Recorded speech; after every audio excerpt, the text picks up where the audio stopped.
Une petite sardine, quand ça naît, ça se demande pas trop où est-ce que ça va nager. Dans un verre d'eau? Dans l'océan Indien? Non, je déconne. Ça, c'est la mer du Nord, du côté de Dunkerque.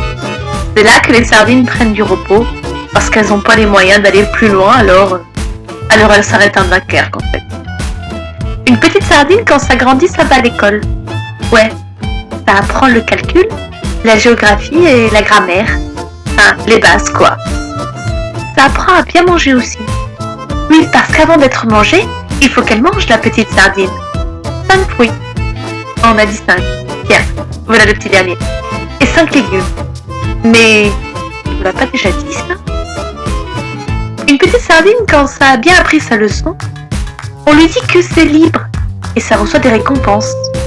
Celle-ci, par exemple. Ou ça. On peut conduire avec ça. On peut aussi avoir une voiture. Ça fait partie de la liberté. Mais pas n'importe comment. Ou bien celle-là encore. Utile, ça, non? Tous les 5 ans, à ce qui paraît. Et du courrier aussi. Tous les ans. Tout un tas de courriers pour lequel la poste ne perd jamais rien. Une petite sardine, ça rencontre Paul. Non, ce Paul. Puis finalement, ça s'interroge. Pourquoi une petite sardine ça vit dans sa boîte, alors que d'autres dorment dans des palais, à Paris ou ailleurs dans le monde la nuit, et qu'ils ne lavent même pas eux-mêmes les carreaux. Lui non plus, il ne lave pas ses carreaux. Mais c'est parce qu'il n'en a pas, lui. Ah oui, c'est vrai. Lui, sa maison, elle est en carton. Pirouette, cacahuète. Une petite sardine, ça n'oublie jamais les leçons de calcul de l'école. C'est pas un poisson rouge non plus.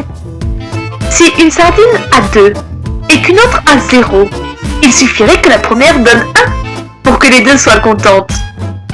Ou alors, on peut envoyer la sardine qui a 0 dans l'océan Indien.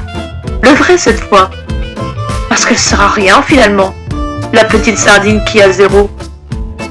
Je me demande si c'est pas déjà ce qu'on fait un peu. Je sais pas. Alors quoi? On continue à faire des bulles?